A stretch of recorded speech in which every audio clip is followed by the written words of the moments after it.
السلام علیکم ورحمۃ اللہ وبرکاتہ۔ ناظرین و حاضرین اور میرے پیارے دوستو، میں روحانی عمل آفتاب شبیر آج آپ کو چند ایک علامات جو جادو سائے کی وجہ سے ہمارے گھروں میں آ جاتی ہیں وہ بتانے کی کوشش کروں گا، جس کی وجہ سے آپ کے گھروں میں مسائل پیدا ہو جاتے ہیں، لڑائیاں جھگڑے، فتور، پریشانیاں، مصیبتیں، رشتوں کا ٹوٹ جانا، اولاد کا نہ ہونا، اولاد کا نافرمان ہو جانا، میاں بیوی کے درمیان لڑائی یا کاروبار میں ذلت، نوکری کا نہ ملنا، کاروبار کا ٹھپ ہو جانا، ایسے ہزاروں قسم کے مسائل جن کا شکار آپ لوگ ہوتے ہو۔ ان مسائل کا جب آپ شکار ہوتے ہو تو آپ لوگ کسی پیر بابا، کسی قاری صاحب یا کسی سادھو عامل کے پاس آپ جاتے ہیں تو وہ آپ کو مختلف قسم کے ٹوٹکوں کے ذریعے، انڈے کے ذریعے، یعنی انڈے میں سے سوئی نکال دینا، انڈے میں سے رنگ کو کلر دکھا دینا کہ آپ کے اوپر خون ہے، تعویذات گرا کے دکھا دینا کہ یہ آپ کے اوپر تعویذ کیے گئے ہیں، یا نیم کے پتوں سے مختلف قسم کے طریقے آزما کر کپڑوں کے اوپر ان کی پیمائش کر کے، اس کے علاوہ کچھ اور بھی طریقے استعمال کر کے آپ لوگوں کو یہ بتاتی ہیں کہ اس کے اوپر جادو ہے، اس کے اوپر سایہ ہے، اس کے اوپر وار کیا گیا ہے۔ کئی لوگ حساب کتاب کرتے ہیں، 4 اور 4 جمع 6 فلاں فلاں، یہ کرتے ہوئے ایسے کام کرتے ہیں۔ تو ان سب چیزوں سے بچنے کے لیے آپ اپنا حساب خود کریں، اپنی چیکنگ خود کریں، اپنا نظریہ خود دیکھیں کہ ہمیں بڑا پریشانی کیا ہے، ہمیں مصیبت کیا ہے۔ میں ان چند پریشانیوں کو آپ کے سامنے بتاؤں گا، آپ ان میں سے اپنی چیک کر لیجئے گا۔ اگر ان میں کوئی بھی علامتیں آپ کو ہوں گی تو آپ یقین کر لیں، ایمان رکھیے گا کہ آپ کے اوپر کوئی جادو سائے کے مسائل ہے، چاہے گھر میں آپ کے ذریعے جادو آیا ہے یا آپ کے گھر والوں میں سے کسی کے ذریعے جادو سایہ آیا ہے، یعنی کسی نے کسی اور پہ بھی کیا ہے، تو مسائل سارے گھر کو پڑیں گے۔ امید ہے میری بات آپ سمجھ گئے ہوں گے۔ تو چلتے ہیں آج کے اگلے عمل کی طرف، یعنی عمل کیا ہے، جادو سائے کی نشانیاں، علامات جو ہیں وہ بتانے کی کوشش کرتے ہیں۔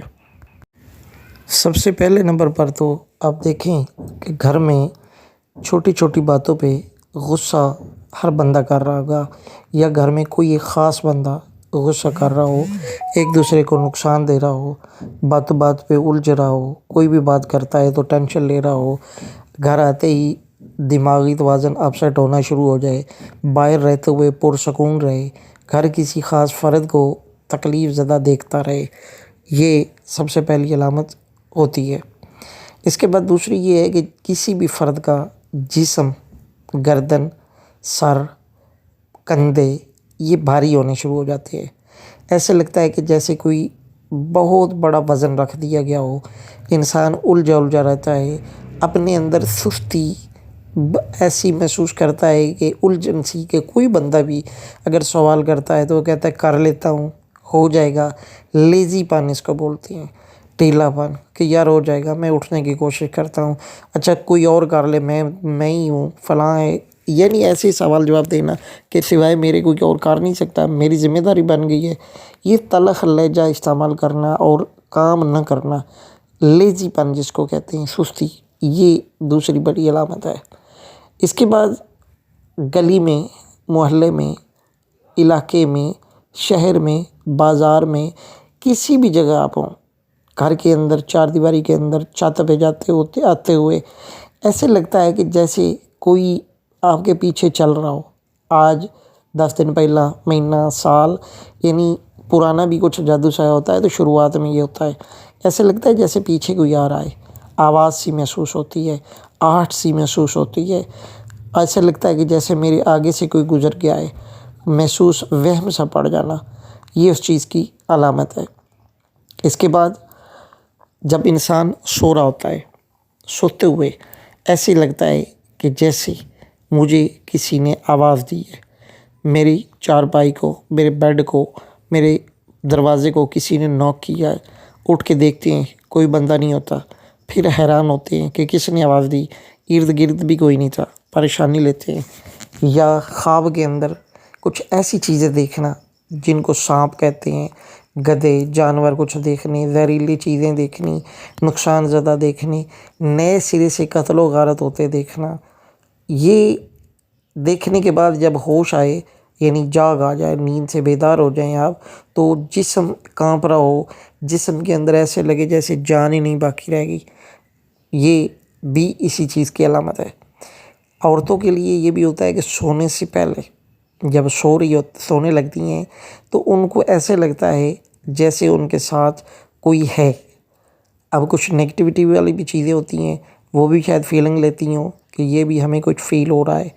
ٹانگوں میں گانٹھیں پڑ جانا، اچانک کھلیاں سی پڑ جانا، اسے کڑیل بھی بولتے ہیں بعض لوگ، بعض اوقات کھلیاں بھی بولتے ہیں، یعنی اکڑ جانا ٹانگوں کا، یہ بھی اس چیز کی علامت ہے۔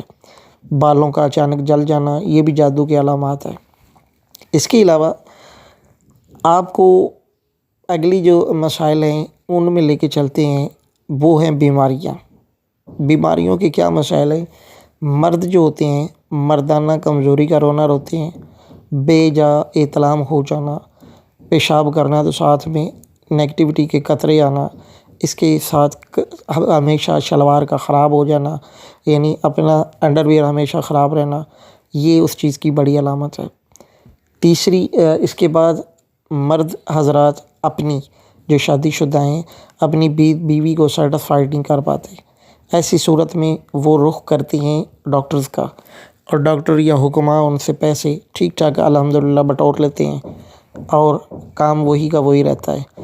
ہوتا یہ ہے کہ بیوی ناراض ہو جاتی ہے، بیوی میکے چلی جاتی ہے۔ اب ان کے ساتھ کیا ہوتا ہے؟ کسی جادو کی وجہ سے یہ ہوتا ہے۔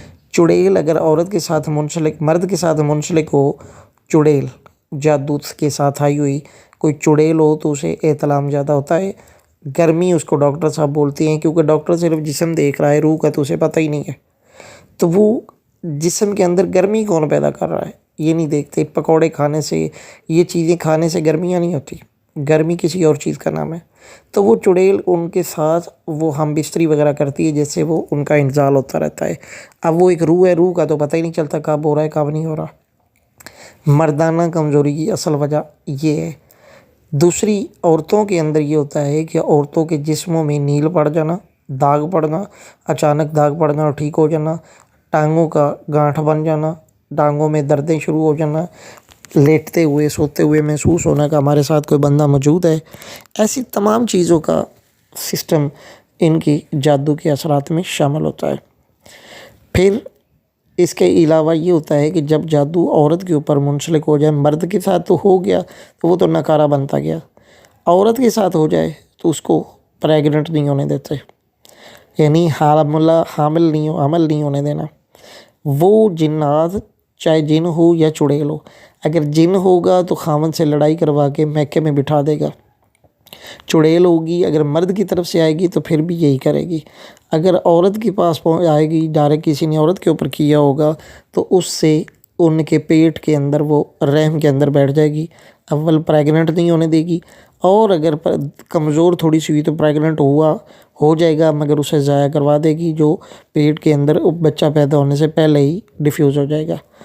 اگر بچہ ہو گیا یعنی اور کمزور ہے وہ چیز جو بھی آپ کے اوپر حاوی ہو رہی ہے تو کمزور ہے، اس کی طاقت اتنی نہیں ہے، تو پھر بچہ پیدا ہو جائے گا، مگر بچہ پیدا ہوتے ہی 40 دن کے اندر انتہائی سختی سے روئے گا، کالے سیاہ نشان بنیں گے اس کے جسم کے اوپر، یا اس کا رنگ کالا سیاہ ہوگا، دونوں مٹھیاں بند کر کے روئے گا۔ تو ایسی صورت میں اس کے اوپر سایہ ہے، اور وہ سایہ ماں کی وجہ سے ہے یا باپ کی وجہ سے ہے یا گھر میں موجود ہے، کسی بھی وجہ سے آیا ہوا ہے، تو اس چیز کو اس بچے کے اوپر وہ حاوی ہو جائے گا۔ اب اگر وہ کمزور ہے چیز اور بچے کی الحمدللہ روحانیت طاقتور ہوگی تو سب سے پہلا کام کیا ہوگا کہ وہ بچہ صرف ڈرے گا، خوف زدہ ہوا کرے گا۔ مگر بچے کی کمزوری اگر ہوئی، روحانیت میں کمزور ہوا، چاہے بچہ پیدا ہی ہوا ہے کمزور ہوگا، اور وہ جینی یا چڑیل یا کوئی بھی چیز جو طاقتور ہے وہ اس کے اوپر کیا کرے گی؟ وہ اس کے اوپر حاوی ہو جائے گی اور اس کے جسم میں جھٹکے لگیں گے، جس سے دو کام ہوں گے، یا وہ دماغی طور پر مفلوج ہو جائے گا، اور مفلوج ہونے کی صورت میں کیا ہوگا؟ پاگل پن، جو پیدائشی پاگل کہلاتے ہیں، یا دوسرا یہ ہوگا کہ اس کے جسم کے اندر دماغ کو اس حد تک ڈسٹرب کرے گی اور اس کے جسم کو بھی، کہ وہ ایک جگہ پہ بیٹھا رہے گا، ایسے ہی ہے جیسے کوئی چیز پکڑی اور رکھ دی۔ نہ اس مرد یا عورت ہو، کوئی بھی ہو، بچہ ہو، تو اس کو بڑے ہوتے بھی نہ بیٹھنے کا پتہ، نہ کھانے کا، نہ پینے کا، اپنے انداز میں اسی طرح زندگی گزارے گا۔ یعنی پڑا ہوا تو پڑا رہے، پانی کو پلائے گا تو پتہ نہیں، ورنہ نہ وہ مانگ سکے گا، نہ بول سکے گا، نہ اسے دنیا کا پتہ ہے، نہ دنیا والوں کا پتہ ہے۔ یہ اس کا اثر ہوگا جو جادو شاید سے ماں یا اس کے باپ کے اوپر جادو کیا گیا تھا اور اس کی وجہ سے اس کے اوپر اٹیک ہوا ہے۔ اب تیسری چیز ہے کہ اگر وہ دیکھو کیا کرتا ہے، آپ کے دماغ کو پکڑتا ہے۔ اگر وہ دماغ کو نہیں پکڑ پایا تو آپ کے جو سسٹم ہے اس کو سامنے آنے کی کوشش کرے گا۔ اگر وہ نظر بھی نہیں آپ کو آ رہا تو اس کا مطلب یہ تو نہیں کہ جادو ہے ہی نہیں، اس کا مطلب یہ ہوگا کہ وہ کھانے کے ذریعے کسی طریقے سے آپ کے منہ میں جادو اپنا پھینکے گا، وہ جن جو ہوگا۔ عمل کا نام جادو نہیں ہے، وہ جو جنات کام کرتے ہیں اس کا نام جادو ہے۔ عمل تو عمل ہوتا ہے، وہ چاہے کوئی منتر پڑھے، تنتر پڑھے، قرآن پڑھے، جو مرضی کرے، وہ عمل کی اپنے ایمان پہ منحصر ہے، اپنی غیرت پہ منحصر ہے، تو وہ جو کرتا ہے وہ تو عمل کہلاتا ہے۔ جو جنات وہاں برائی کرتے ہیں، برا کام کرتے ہیں، فحش حرکات کرتے ہیں، ان کی وجہ سے وہ ہوتا ہے، تو وہ منہ میں جادو پھینکیں گے۔ اس جادو کی وجہ سے آپ کے پیٹ میں جادو چلا جائے گا، جو سب سے پہلے آپ کا معدہ خراب کرے گا، اس کے بعد جگر، گردے، مثانے، یہ سب چیزیں خراب کرتا جائے گا، اور آخر میں ڈاکٹر کہیں گے کہ آپ کو کینسر ہو گیا ہے، کیونکہ جب وہ ڈیمیج کر دیتا ہے جس چیز کا ڈاکٹر کو ملے گا ہی کچھ نہیں، وہ کینسر کا نام دے دے گا۔ استغفر اللہ۔ یہ چند علامات ہیں: نافرمان اولاد کا ہو جانا، لڑائیوں میں مبتلا ہو جانا، کاروبار بہت زیادہ چلتا تھا، کاروبار کہاں گیا کوئی پتہ نہیں چلا، لڑائی پڑتی گئی، رزق گھر میں آ رہا ہے، سمجھ نہیں آ رہی کدھر جا رہا ہے، بیماریوں میں، لڑائیوں میں، یعنی لڑائی جھگڑے کرنا، عدالتوں کے تھانے کے سسٹم میں، وہ سارا کچھ ادھر ضائع ہو رہا ہے۔ بیماریاں ایسی لگ گئی ہیں، ڈاکٹر کے پاس جاتے ہیں وہ کہتے ہیں کچھ بھی نہیں، لیکن بیماری ہوتی ہے۔ اس کے باوجود بھی وہ کہتے ہیں کہ بیماری ہے، لیکن پتہ کوئی نہیں کسی کو چل رہا۔ تو یہ سب جادو کی کارستانیاں ہیں۔ انہی کارستانیوں کی وجہ سے انسان تباہ و برباد ہونا شروع ہو جاتا ہے، باہر لوگوں سے رویہ غلط ہونا شروع ہو جاتا ہے، کیونکہ وہ بندہ اپنے اندر میں لڑ رہا ہوتا ہے، تو باہر لوگوں سے بھی لڑائی شروع ہو جاتی ہے، جس سے اس کے معاشرے کے حالات، گھر کے حالات بگڑنے شروع ہو جاتے ہیں۔ میاں بیوی کے درمیان فتور، اولاد کے درمیان فتور، بہن بھائیوں کے درمیان فتور، سسرال کے ساتھ فتور، گلی محلے کے ساتھ فتور، کاروبار کے ساتھ فتور، تو وہ کاروبار تباہ اور ٹھپ ہو جاتا ہے، کیونکہ اس جنات کا مقصد، شیطان کا مقصد آپ کو تباہ کرنا ہے۔ تباہی سے محفوظ رکھنے کے لیے یہ چند گزارشات آپ کے ساتھ پیش کی ہیں، یہ میرے ذاتی تجربے میں سے ہیں۔ انشاءاللہ تعالی بفضل خدا اگر آپ ان کو غور سے دیکھیں گے، سمجھیں گے، تو آپ کو گارنٹی سے یہ کہتے کہ آپ کو کسی بھی عامل کے پاس جا کے اپنا حساب لگوانے کی ضرورت نہیں، پھر جس کو مستند سمجھے اس سے علاج کروا لیجیے گا۔ امید ہے میری بات سمجھ آ گئی ہوگی۔ ہاں، ایک چیز میں بھول گیا، بندشیں کس کو کہتے ہو؟ رکاوٹ۔ انہی جادو کی وجہ سے آئی ہوئی چیزوں کا کام ہے آپ کو تباہ کرنا۔ اس کی وجہ سے آپ کی اولاد کی بندش، رشتوں کی بندش، شادی کی بندش، گھریلو معاملات کی بندش، چاہے وہ نوکری ہو، چاہے وہ رشتہ ہو، چاہے وہ سفر ہو بیرون ملک کا، یا کوئی بھی ایسے مسائل ہیں جو آپ کی زندگی سے شامل ہیں، ریلیٹ ہیں، ان سب کے اوپر یہ تالا لگا دیتے ہیں، اور اس کا نام بندش ہے۔ الگ الگ آپ جتنے مرضی تعویذ لیں، منتر پڑھوائیں، تنتر پڑھوائیں یا محفلیں کروائیں، وہ ختم نہیں ہوں گے، کیونکہ جب تک اس جادو کو ایک ساتھ ختم نہ کیا جائے۔ امید ہے میری یہ ویڈیو آپ کو اچھی لگے گی۔ اگر اچھی لگے تو میرے لیے، میرے پیر کے لیے دعا کر دیجئے، اللہ پاک آپ کے لیے آسانیاں پیدا کرے۔ السلام علیکم ورحمۃ اللہ وبرکاتہ۔ میرے چینل کو سبسکرائب کر دیجئے، لائک کر دیجئے اور شیئر کر دیجئے۔ بہت بہت مہربانی۔